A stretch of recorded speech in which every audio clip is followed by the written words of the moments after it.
आज हम द्विध्रुवीयता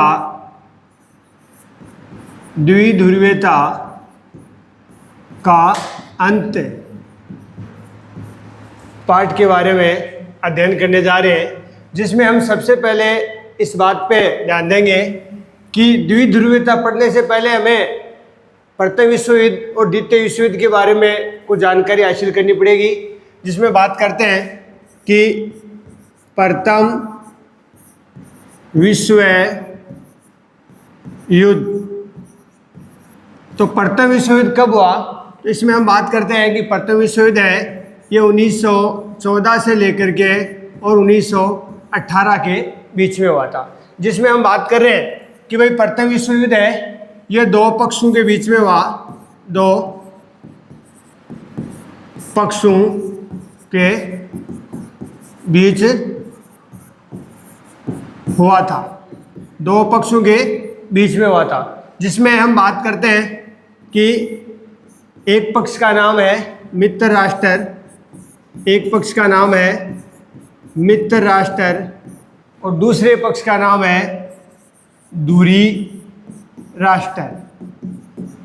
हम बात करना चाह रहे हैं कि भाई मित्र राष्ट्र में जो सदस्य देशों की संख्या है, जिसमें 3 सदस्य देश या मिनिमम 4 सदस्य देशों की संख्या मानी जाती है, जिसमें हम पहले बात करते हैं अमेरिका। जो दूसरा देश है वो है फ्रांस, दूसरा देश है फ्रांस, तीसरा देश है ब्रिटेन और चौथा देश है वो है सोवियत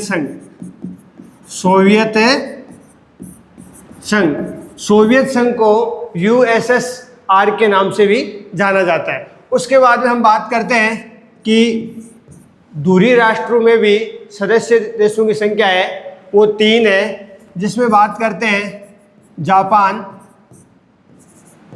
इटली और जर्मनी। अब हम आगे बात करते हैं कि जापान, इटली, रूस,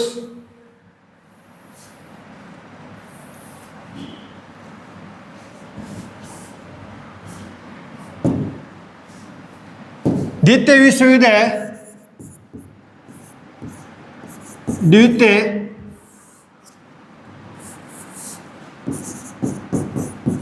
द्वितीय विश्व युद्ध,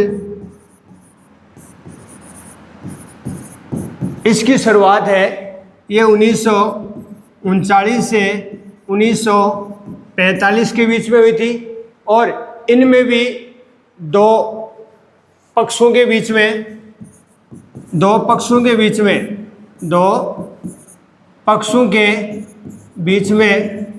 युद्ध हुआ था, जिसमें हम बात करते हैं कि मित्र राष्ट्र और दूसरा जो पक्ष है वो है दूरी राष्ट्र, दूसरा पक्ष है जो दूरी राष्ट्र है। इसमें हम बात करना चाहें तो मित्र राष्ट्रों में जो देश शामिल हैं उनमें हम अगर बात करें तो अमेरिका, मित्र राष्ट्रों में जो शामिल देश हैं उनमें है अमेरिका, नंबर 2 पे है फ्रांस, नंबर 3 पे है ब्रिटेन, और नंबर 4 पे है USSR, जिसे बोलते हैं सोवियत संघ, जिसे क्या बोलते हैं? सोवियत संघ बोलते हैं बेटा। इसके बाद में अगर बात करते हैं कि इसका जो दूसरा पक्ष है जो दूरी राष्ट्र हैं द्वितीय विश्व युद्ध में, वो भी जापान है, इटली है और जर्मनी है, ये दूरी राष्ट्र हैं। इसमें हम बात करना चाहते हैं कि द्वितीय विश्व युद्ध में दूरी राष्ट्र पूर्णतः पराजित हो चुके थे और मित्र राष्ट्रों की विजय हुई थी, परंतु दूरी राष्ट्रों में जापान था वो हार मानने के लिए स्वीकार नहीं था, जबकि जर्मनी द्वितीय विश्व युद्ध में पूर्णतः बर्बाद हो चुका था और जापान ने अपनी हार स्वीकार नहीं की, तो अमेरिका ने अपने 2 परमाणु बम, जो जापान के सबसे बड़े शहर थे, जिनमें हम बात करते हैं कि जापान के जो सबसे बड़े शहर थे, अमेरिका, और अमेरिका ने जो जापान के 2 महत्वपूर्ण शहर उन पर बम गिराया,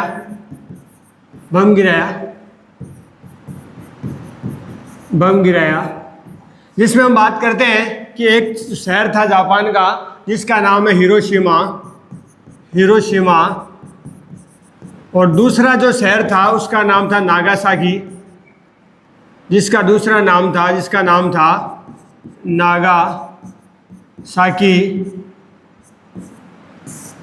6 अगस्त 1945 को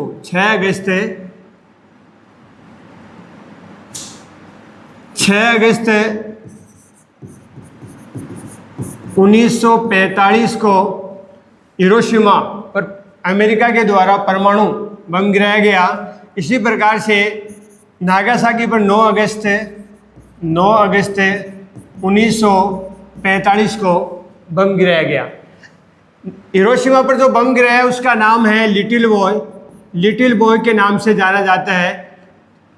लिटिल बॉय जो एग्जाम की दृष्टि से महत्वपूर्ण भी है बच्चों। एग्जाम में ऐसे छोटे क्वेश्चन करते हैं कि अमेरिका के द्वारा जापान के जो महत्वपूर्ण शहर पे अतः हिरोशिमा पर जो बम गिराया गया था उसे किस नाम से जाना जाता है, इसे लिटिल बॉय के नाम से जाना जाता है। और जो 9 अगस्त 1945 को जो नागासाकी पर गिराया गया था उसे फेटमैन के नाम से, किस नाम से जानते हैं, फेटमैन के नाम से जाना जाता है। अब हम आगे बात करते हैं कि जैसे ही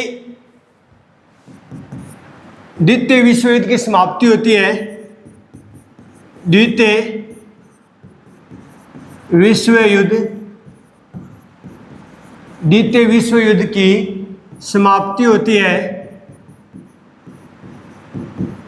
होती है तो यहाँ विश्व में 2 महाशक्तियों का उदय हो जाता है। विश्व में 2 महाशक्तियों का उदय हो जाता है, जिसमें पहली महाशक्ति है अमेरिका और जो दूसरी महाशक्ति है वो है रूस, जिसे हम पहले, आज वर्तमान का रूस है और जिसे पहले हम सोवियत संघ के नाम से जाना जाता था। किसके नाम से जाना जाता था? सोवियत संघ के नाम से जाना जाता था। अब हम बात करते हैं कि जो दोनों अमेरिका के जो और सोवियत संघ, ये दोनों ने विश्व के अंदर महाशक्ति के रूप में उदय हुआ और इन्होंने अपनी आंतरिक प्रतिस्पर्धा, सैन्य, राजनीतिक, ये सारी प्रतिस्पर्धा बढ़ाई और विश्व है अब 2 ध्रुवों में बढ़ चुका है। विश्व कितने ध्रुवों में बढ़ चुका है? 2 ध्रुवों में बढ़ चुका है। तो यहाँ पर हम बात करते हैं कि द्वितीय विश्व युद्ध के बाद में विश्व 2 ध्रुवों में बढ़ जाता है, जिसमें एक को हम कह सकते हैं कि पश्चिमी गुट, एक का नाम है पश्चिमी गुट और दूसरे का जो नाम है उसका नाम है पूर्वी गुट। अब हम बात करते हैं कि पूर्वी गुट का नेतृत्व करता है वो सोवियत संघ अर्थात रूस, और जो पश्चिमी गुट का नेतृत्व करता है जिसका नाम है अमेरिका। अब हम बात करते हैं कि जो पूर्वी गुट है उसको एक अन्य नाम से जाना जाता है जिसे बोलते हैं दूसरी दुनिया, जिसे क्या बोलते हैं? दूसरी दुनिया के नाम से भी जाना जाता है। और पश्चिमी गुट है उसको एक अन्य नाम है जिससे जाना जाता है अर्थात पूंजीवादी गुट। किस नाम से जाना जाता है? पूंजीवादी गुट के नाम से जाना जाता है। अब हम बात करते हैं कि पश्चिमी गुट, पूंजीवादी गुट जिसका नेतृत्व अमेरिका कर रहा था, और सोवियत संघ जो वर्तमान का हम कह सकते हैं रूस, जिसका नेतृत्व है पूर्वी गुट और दूसरी दुनिया के रूप में रूस कर रहा था। अब आगे हम बात करते हैं कि अमेरिका ने पूंजीवाद और लोकतंत्र का समर्थन किया। अमेरिका ने किसका समर्थन किया? पूंजीवाद और लोकतंत्र का समर्थन किया, लोकतंत्र का समर्थन किया अमेरिका ने। और इसी के साथ ही सोवियत संघ ने भी किसका समर्थन किया? सोवियत संघ ने समाजवाद, समाजवाद प्लस समानता, समाजवाद प्लस समानता का समर्थन किया। अब हम बात करते हैं कि इन दोनों गुटों के बीच में आपसी प्रतिद्वंद्विता बढ़ी। और यहाँ पर एक सबसे बड़ी बात हमें ये देखने को मिलती है कि यहाँ पर जर्मनी के दो भाग हो जाते हैं। जर्मनी के कितने भाग हो जाते हैं? दो भाग हो जाते हैं, जिसमें हम बात करते हैं कि आपके टॉपिक में एक प्रश्न भी है कि बर्लिन की दीवार, जो आपके टॉपिक में पहला प्रश्न भी आता है कि बर्लिन की दीवार किसका प्रतीक है? बर्लिन की दीवार किसका प्रतीक है? तो ये बर्लिन की दीवार है, ये शीत युद्ध का प्रतीक मानी जाती है, प्रतीक मानी जाती है। अब हम आगे बात करते हैं कि बर्लिन की दीवार का निर्माण कब हुआ? तो बर्लिन की दीवार का निर्माण है वो 1961 में हुआ। कब हुआ? 1961 में। जब बर्लिन की दीवार का निर्माण हो जाता है तो जर्मनी है ये दो भागों में बट जाती है, जिसमें हम कह सकते हैं कि एक जो जर्मनी है वो तो बन जाती है पश्चिमी जर्मनी, और दूसरी है वो बन जाती है पूर्वी जर्मनी। यानी जर्मनी के अब दो भाग हो चुके हैं, जिसमें जर्मनी का जो पश्चिमी भाग है जो अमेरिका के खेमे में चला गया, यानी पश्चिमी गुट में चला गया, और जर्मनी का जो पूर्वी भाग है ये यूरोपीय संघ में चला गया। कहने का मतलब कि अब जर्मनी है वो दो भागों में टूट चुका है। इसके बाद में पश्चिमी जर्मनी का नेतृत्व अमेरिका कर रहा है और पूर्वी जर्मनी का नेतृत्व कौन कर रहा है? रूस कर रहा है, अर्थात सोवियत संघ कर रहा है। इसके बाद में अगर हम बात करना चाहें तो जर्मनी की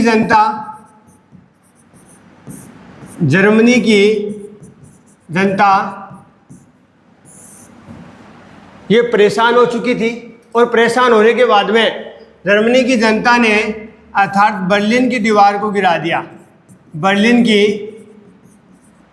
दीवार को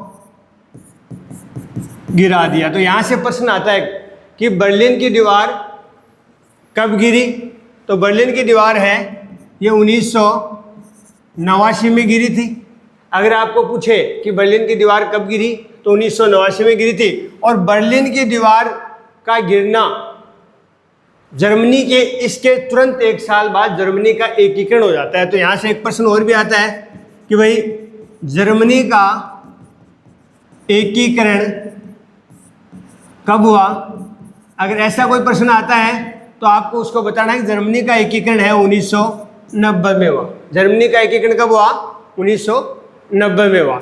अब हम अगर बात करते हैं कि अगर यहाँ से शॉर्ट प्रश्न आता है बर्लिन की दीवार के बारे में, तो ये आता है कि बर्लिन की दीवार है वो कितने वर्षों तक खड़ी रही।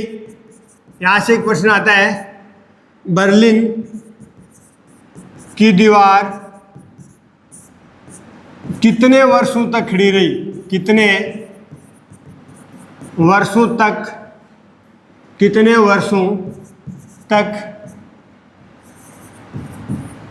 खड़ी रही? तो इसका उत्तर होगा 28 वर्षों तक। 28 वर्षों तक। और अगर इसकी लंबाई पूछे कि बर्लिन की दीवार की लंबाई कितनी है, तो अगर लंबाई की बात करें तो बर्लिन की दीवार की जो लंबाई है वो 150 किलोमीटर थी। अब हम आगे बात करते हैं कि जो पश्चिमी गुट और जो पूर्वी गुट इन दोनों के बीच में आपस में प्रतिस्पर्धा होड़ चल रही थी और इसी प्रतिस्पर्धा और होड़ के चक्कर में, क्योंकि अमेरिका ने तो हमेशा पूंजीवाद पे बल दिया था, अमेरिका ने हमेशा पूंजीवाद पे बल दिया था, जबकि अमेरिका और इसके अपोजिट पूर्वी गुट जिन्होंने हमेशा साम्यवाद प्लस समाजवाद पे बल दिया था। अमेरिका की होड़ के चक्कर में पूर्वी गुट ने अर्थात सोवियत संघ ने अपना बहुत भारी नुकसान किया और इसके बदौलत लास्ट में आपको ये बात देखने को मिलेगी कि सोवियत संघ का विघटन किस प्रकार से होता है। तो सोवियत संघ के विघटन के पीछे यही कारण है कि पूंजीपति देशों की अर्थात पश्चिमी गुट की होड़ करना, जिससे अर्थात पूर्वी गुट को भारी नुकसान झेलना पड़ा। इसके बाद में हम बात करते हैं कि पूंजीवादी गुट अर्थात अमेरिका ने पूर्वी गुट का सामना करने के लिए एक सैन्य गठबंधन बनाया था जिसका नाम है नाटो। जिसका नाम क्या है? नाटो। तो हम कह सकते हैं कि अमेरिका ने, प्रश्न आ सकता है कि अमेरिका ने अपनी सैन्य गतिविधि को अंजाम देने के लिए, आगे बढ़ाने के लिए कौन से गुट का निर्माण किया या कौन से सैन्य संगठन का निर्माण किया? तो जिसका नाम है नाटो। क्या नाम है? नाटो। अब यहाँ से एक प्रश्न आता है कि नाटो का पूरा नाम क्या होता है? नाटो का पूरा नाम क्या होता है? तो नाटो का पूरा नाम है उत्तरी अटलांटिक संधि संगठन। ये नाटो का पूरा नाम है। कई बार प्रश्न आता है कि भाई नाटो का पूरा नाम बताओ, तो नाटो का पूरा नाम है उत्तरी अटलांटिक संधि संगठन। ये नाटो का पूरा नाम है। अब इसमें यहाँ से एक प्रश्न आता है कि नाटो की स्थापना कब हुई? नाटो की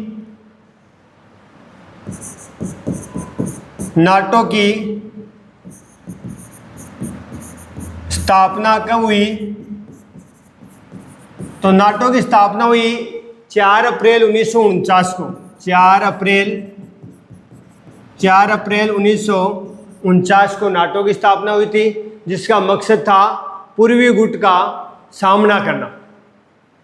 उसके बाद में हम बात करते हैं कि नाटो में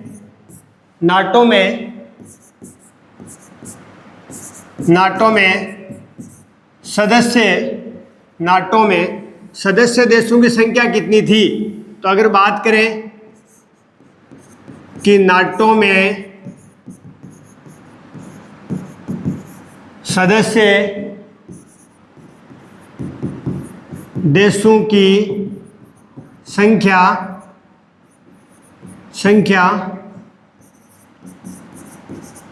कितनी थी?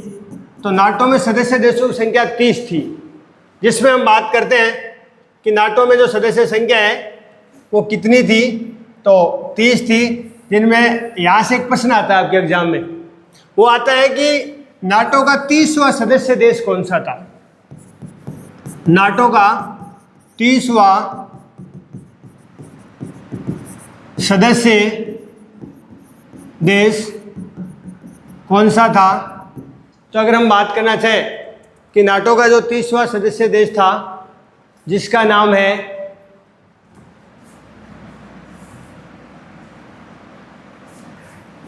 तीसवां जो सदस्य देश है, जिसका नाम है मैसेडोनिया। ये नाटो का 30वां सदस्य देश है। इसी बात करें कि वर्तमान में, अगर प्रश्न आता है कई बार कि वर्तमान में नाटो में सदस्य देशों की संख्या कितनी है? तो अगर आपको वर्तमान में पूछे कि भाई वर्तमान में सदस्य संख्या कितनी है, तो आपको बतानी है 32। जो 2 नाटो में सदस्य देश बने जो अभी, उनके बारे में हम बात करेंगे कि जो नाटो का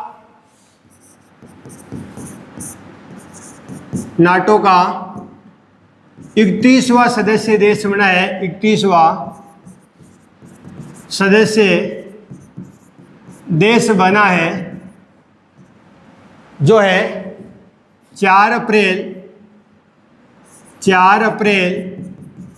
2023 को बना है, जिसका नाम है फिनलैंड। क्या नाम है? जिसका नाम है फिनलैंड। और जो 32वां सदस्य देश बना है नाटो का 32वां सदस्य देश बना है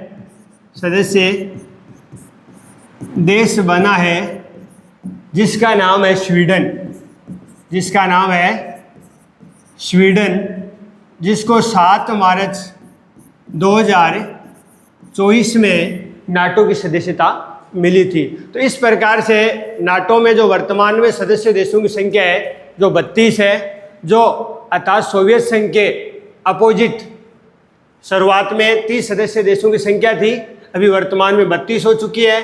अब हम बात करेंगे कि नाटो के खिलाफ जो पश्चिमी गुट था, जिसे हम पहली दुनिया भी कह सकते हैं, जिसे हम पश्चिमी देशों का एक गुट भी कह सकते हैं, उसके खिलाफ हम बात कर रहे थे पूर्वी गुट।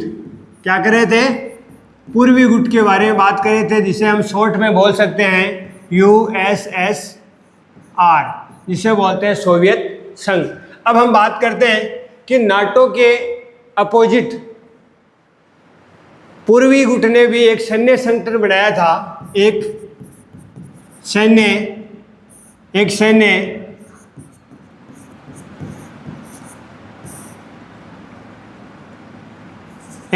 संगठन बनाया जिसका नाम है वार्सा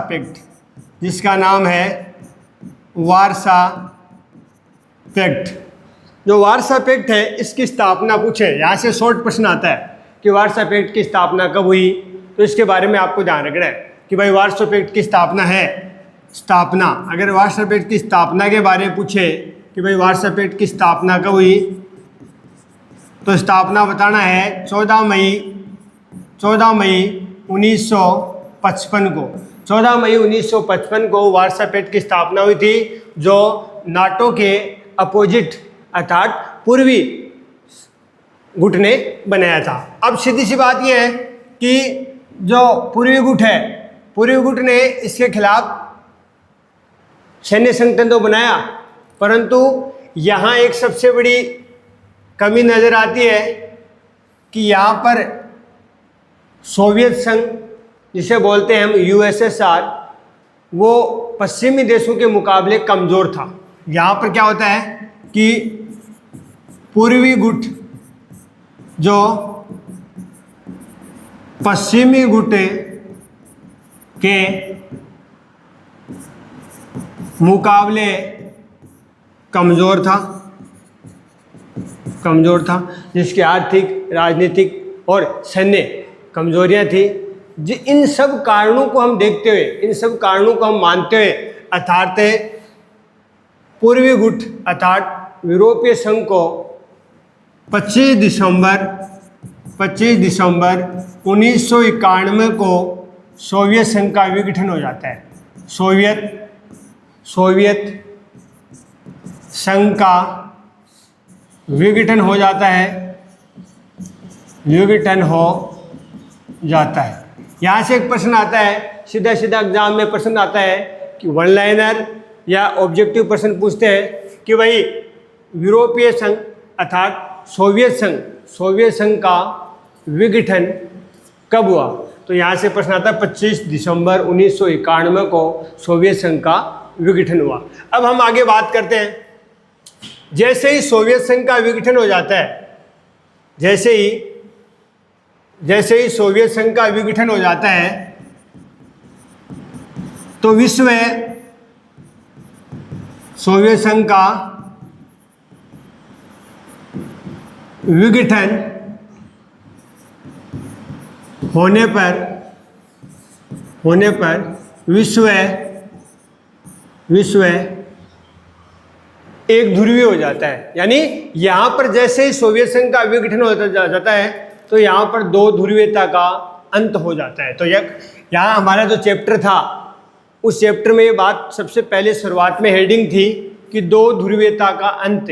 तो यहाँ पर 25 दिसंबर 1991 ईस्वी को जैसे ही सोवियत संघ का विघटन होता है तो उसी के साथ ही दो ध्रुवीयता का अंत हो जाता है और अब विश्व एक ध्रुवीय हो जाता है। विश्व एक ध्रुवीय हो जाता है। यानी अब पूरी दुनिया में केवल एक ही देश बचा है जिसके पास पावर है, महाशक्ति के रूप में है, और जिसका नाम है अमेरिका। तो यहाँ पर एक ध्रुवीय विश्व के रूप में अगर हम बात करें तो यहाँ पर एक ध्रुवीय विश्व के रूप में अगर आपको पूछे कि द्वितीय विश्व युद्ध के बाद में एक ध्रुवीय देश के रूप में कौन सा देश सामने उभर के आता है, तो जिसका नाम आपको बताना है अमेरिका। अब हम बात करते हैं कि सोवियत संघ के विघटन के कारण, कि भाई सोवियत संघ का विघटन हुआ तो उसके पीछे क्या कारण रहे, किसको उत्तरदायी माना गया।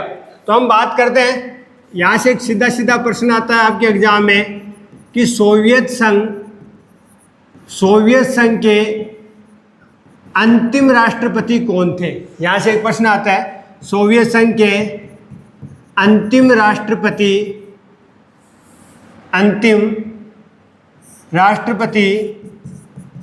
कौन थे। तो वो है मिखाइल गोर्बाचेव। उनका नाम है मिखाइल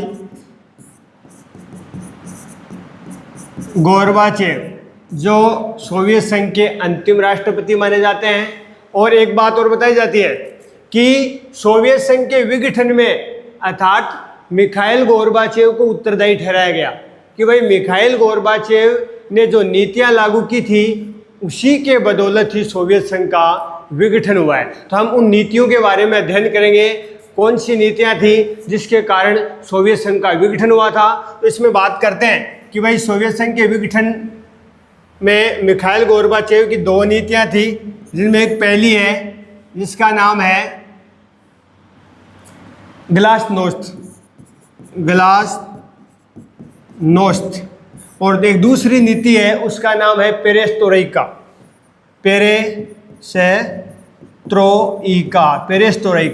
यानी पेरेस्ट्रोइका और ग्लासनोस्त का मतलब होता है खुलापन, और पेरेस्ट्रोइका का मतलब होता है पुनर्रचना। ये जो गोर्बाचेव की दो नीतियां थी जिन्हें सोवियत संघ के विघटन के लिए बहुत उत्तरदायी माना गया है। जिसमें हम बात करते हैं कि ग्लासनोस्त का मतलब होता है खुलापन, पारदर्शिता, और पेरेस्ट्रोइका का मतलब होता है पुनर्रचना, यानी फिर से पुनर्निर्माण। अगर हम बात करें तो मिखाइल गोर्बाचेव थे जो मिखाइल गोर्बाचेव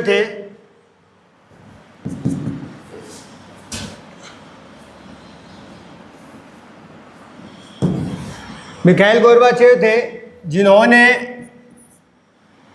सोवियत संघ के पतन की बात न करके और सोवियत संघ को आगे ले जाने की बात कर रहे थे, परंतु उनकी नीतियां हैं वो इस प्रकार से सोवियत संघ के विघटन में प्रभावी रही। जिसमें हम बात करते हैं, देखो कि मिखाइल गोर्बाचेव ने आते ही एक तो भाषा की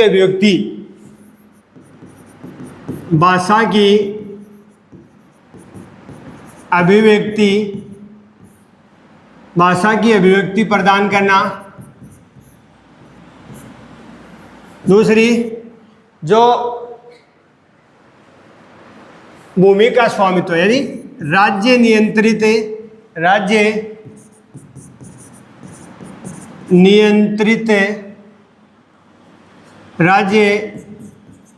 नियंत्रित भूमि। अगर तीसरी बात हम करें तो प्रेस की स्वतंत्रता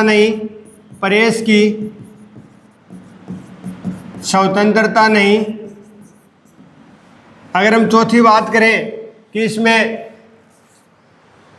शुरुआत में अगर बात करें कि सोवियत संघ के विघटन के क्या कारण रहे हैं, जिनमें हम बात करें तो ये कई कारण थे, परंतु मिखाइल गोर्बाचेव ने आते ही अपने शासनकाल के दौरान इन नीतियों को सोवियत संघ में लागू कर दिया गया था, जिसके कारण ये माना जाता है कि अर्थात सोवियत संघ का विघटन का पतन माना जाता है। जैसे बात करते हैं कि पहले भाषा की अभिव्यक्ति नहीं थी, परंतु मिखाइल गोर्बाचेव ने आते ही अर्थात सोवियत संघ में अर्थात वहाँ के लोगों को भाषा की अभिव्यक्ति अपने विचार व्यक्त करने के लिए अर्थात खुली छूट दे दी थी।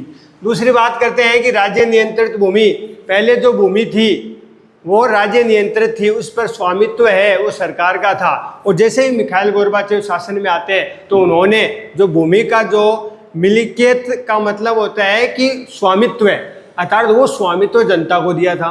तीसरी बात हम बात करें प्रेस की स्वतंत्रता, पहले सोवियत संघ के दौरान प्रेस की स्वतंत्रता नहीं थी, परंतु मिखाइल गोर्बाचेव ने आते ही अर्थात अपने उस शासन के दौरान लोगों को प्रेस की स्वतंत्रता प्रदान की गई। तो ये भी माना जाता है कि मिखाइल गोर्बाचेव की नीतियां हैं वो सोवियत संघ के विघटन के प्रमुख कारण माने जाते हैं। इसके बाद में हम बात करते हैं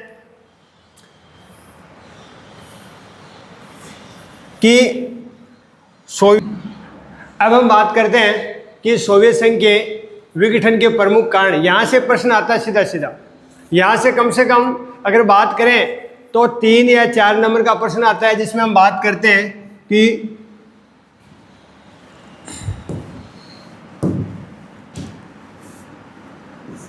सोवियत संघ के विघटन के प्रमुख कारण, जिसमें हम बात करते हैं नंबर 1 कारण है कि लोकतंत्र, नंबर 1 कारण है कि लोकतंत्र व अभिव्यक्ति की स्वतंत्रता नहीं। नंबर 2 कारण है कि जनता की आकांक्षाओं को पूरा नहीं कर पाना, यह भी एक सोवियत संघ के विघटन का प्रमुख कारण रहा है। इसके बाद में अगर हम बात करें कि नंबर 3 कारण है अफगानिस्तान का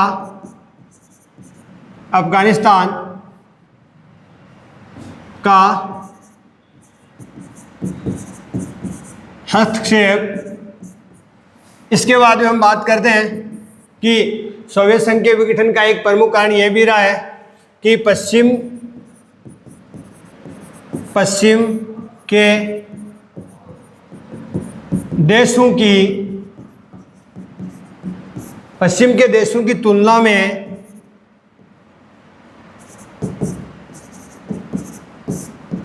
पिछड़ जाना, ये भी इसका एक महत्वपूर्ण कारण है। एक हम बात करें चौथा कारण कि एक ही पार्टी का दबदबा, यानी हम बात करें कि एक ही पार्टी का दबदबा था, जिसे बोलते हैं कम्युनिस्ट पार्टी। तो यहाँ पर सोवियत संघ के विघटन का एक प्रमुख कारण यह भी माना जाता है कि इस पार्टी ने अर्थात किसी भी जनता की आकांक्षाओं को पूरा न करके और दूसरे दल को सामने नहीं आने दिया और अपने ही दल को अर्थात सर्वे रखा, जिसके कारण भी सोवियत संघ का विघटन माना जाता है। और इसके साथ हम बात करना चाहें कि भाई जनता की आकांक्षाओं को पूरा नहीं करना, ये भी इसके सबसे बड़ी सोवियत संघ के विघटन का कारण रहा है। इसके बाद में अगर हम बात करना चाहें तो 5वां कारण है सोवियत संघ के, जो 5वां कारण है वो है संसाधनों का अधिकतम उपयोग। संसाधनों का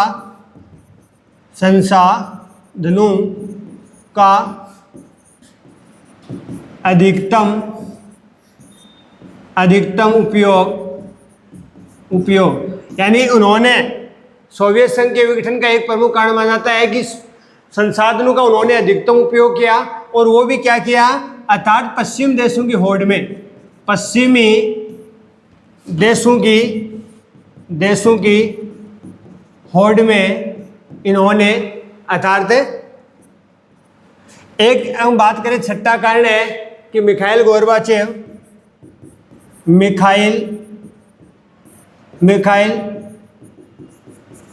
गोर्बाचेव की जो सुधारवादी नीतियां हैं,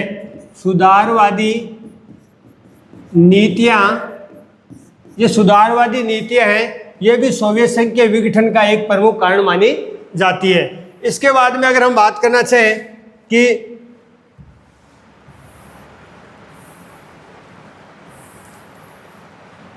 आगे हम बात करते हैं कि हमने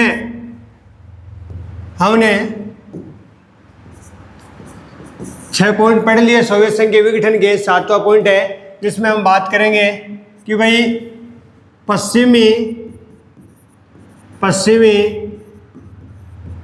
पश्चिमी देशों की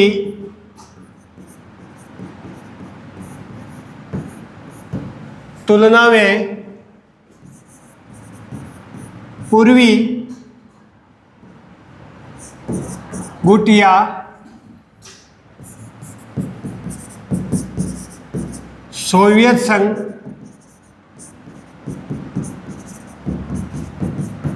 प्रौद्योगिकी व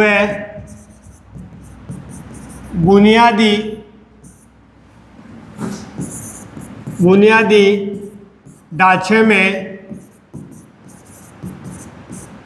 पिछड़ जाना, यह भी एक सोवियत संघ के विघटन का प्रमुख कारण माना जाता है। इसके साथ हम अगर बात करना चाहें कि पश्चिमी देशों की होड़ में सोवियत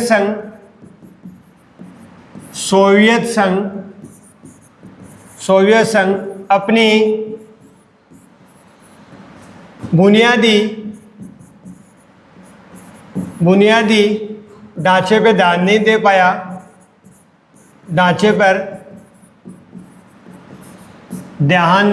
पाया, ये भी इसका एक सोवियत संघ के विघटन